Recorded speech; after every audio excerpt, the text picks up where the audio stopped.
Hello everyone, today I'm looking at Star Fox Assault for the Nintendo GameCube.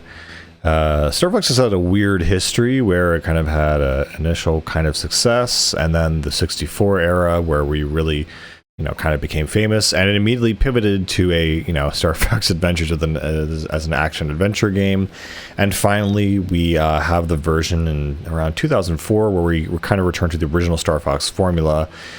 Things do feel definitely different here, where it feels more like a Battlefield game, honestly, because now Fox can go on land and use, land equipment as well as, the tank and the R-Wing. And basically it kind of goes between these two systems of basically being on ground and in the air. I think when this game initially came out, there was a lot of kind of division, or people didn't like it, I think, or something along those lines, but I love this game. It's absolutely fantastic. It reminds me of something that would be similar to like Nintendo's version of Battlefield. The fact that you could go on land, fight enemies, have a huge array of an arsenal of weapons, being able to like take over vehicles anytime you needed to, tanks, jets, etc. I just can't believe this game wasn't well received in any way, because it's just really, in my opinion, just such a an amazingly fun game. I guess the one issue that I have with it though is honestly the main campaign, only because you cannot replay the main campaign. You have to basically start a brand new game, and there's no level select, which is like extremely bizarre. Maybe that's one of the reasons why this game was not received well. Or maybe, I don't know, maybe I'm just saying that because I'm making that up or something. But yeah, this, it feels like a proper sequel to Nintendo 64 Star Fox. In your party now, instead of Peppy, who has retired, he's been replaced with Crystal from Star Fox Adventures, which I think is really great that they incorporated her into the whole squad and the team of Star Fox. And so what is different is in this game, it basically starts off where you have Oinkney, who is basically the successor to Andross, and he's basically trying to resurrect the Andross Empire. And what happens is the Aporoids kind of invade. And so you have this brand new threat in the galaxy, which are these really weird half geometric, half insectoid race that basically invade and try to take over the galaxy. And so it's up to Star Fox and his team to take on this new threat. What I also love about this game, there's even a level called Saria, where essentially you go back to the dinosaur planet where Crystal is from, and you help the dinosaurs fend off the invading Aporoids. I thought it was really kind of nice that they incorporated a version of the past game into this one. And yeah, I've spent a lot of hours, as a kid playing this game, because it was just, I don't know, it was just the perfect amount of combat and stuff. The fact that you could, go anywhere on the map. A lot of the multiplayer things me and my brothers would mess around with. I try to get the sniper rifle and go to the tallest point of the map and try to use it, and I did remember it being not very feasible at all, but regardless of that, I tried to use it anyway. But yeah, the multiplayer maps in this game are really, really interesting. There's a lot of, interesting places where you can go. There's a snow level, there's a giant city level where, you have all these different, landscapes and buildings and stuff. And you basically, go together and, find out the best strategies for taking each other out.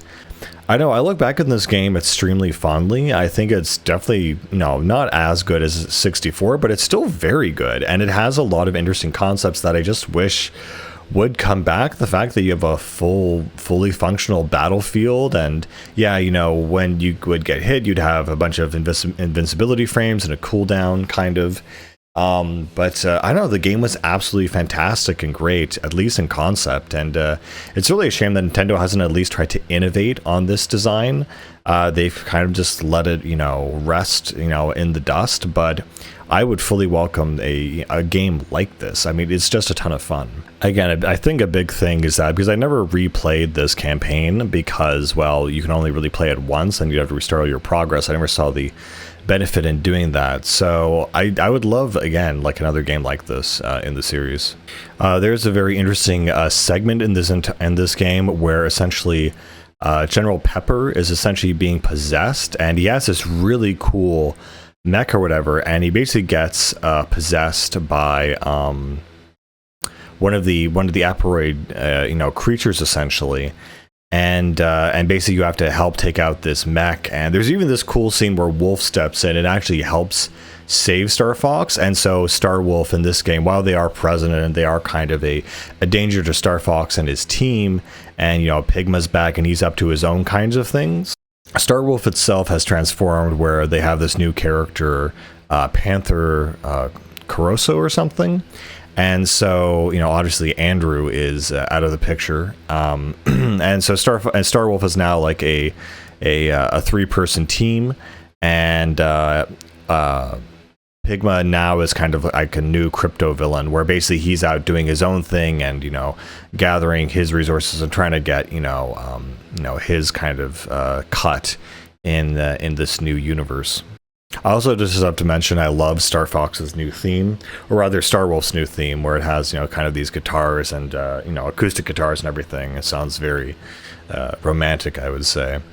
But yeah, no, eventually, of course, you have all the factions kind of team up in order to take on the Aperoids, and it's a great sequel. And I feel like I don't know why there hasn't been another Star Fox game in this series, because I just thought it was just an amazing, like, really well done game. And it's just not present. I think there was a remake of Star Fox 2 called Star Fox Zero a couple years back on the Wii U, but now it's just kind of lying by the wayside. They are really not doing anything with this franchise, which I find to be really shocking. I just don't know why they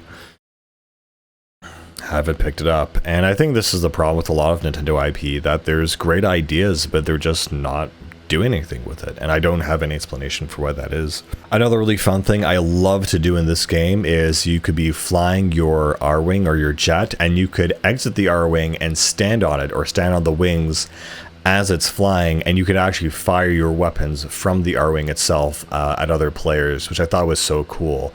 And in fact, there's a whole segment of the game dedicated to that, essentially where you are flying on Falco's wing, I believe, and you're armed with a rocket launcher, and you need to shoot the incoming Aperoids from the wing of the R-Wing. And it's this cool on-rails thing, but I don't know, it's just really, really cool. And the energy and the vibrance of this game just feel really, really nice. And it's sad, this is pretty much like, again, like besides Star Fox Zero, which I don't really count because that's a remake of an old game, this is like the latest game in the series that we've had. And again, it just dried up. It was very, very, very strange.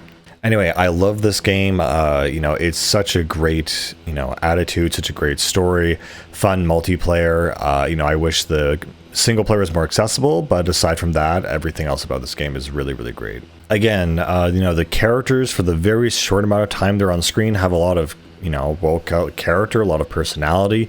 They make a big impact. I should have mentioned the one aspect of, so a lot of the weapons you pick up have their own kind of ammo, obviously, on the ground. However, Fox has his normal blaster, which you can also charge up and, fire a charged blast at the enemy. What I did notice in this game is the wing, or the R-Wing blaster, when it charges, instead of turning green, it turns red now to signal that it's fully charged. Anyway, I know that there was also a spin-off of this game on the DS, which was called Star Fox Command, which was just a DS version of this game, more or less. I think it added a few new things, like being able to command your other allies in the air or on the ground. Yeah, I don't know. I just... like, this series just was immediately ignored after this game, and I just absolutely adore it. And I think this game itself is great, and I just, like, why, what is going on? I don't get it. And but yeah, no, this was a peak Star Fox game, along with 64, I would say, and I absolutely love it. It's just such a fun, interesting, cool game. And yeah, I hope Nintendo makes something like this again someday. I love the fact that, the environments, it feels like you could go into the environments and find, different kinds of little hidden things in the environments all the time, the way you can sneak inside, buildings and stuff like that. It just feels really good. But yeah, the campaign is great. The multiplayer is a little bit, kind of busted and broken, but really great for like, local play. But still, again, fun in that sense. And yeah, there was a lot of cool things that this game did that I'd love to see bring back. I can see this totally coming back as like a Battlefield style game, or like an accelerated version of that. Tanks and jets and everything. Yeah, I don't know. I think Nintendo is really missing a massive opportunity. But yeah, I will leave that to them. Anyway, guys, I love this game, and this is kind of the end of the Star Fox series, I guess, for right now. And yeah, I hope it gets revived one day. See ya. Bye.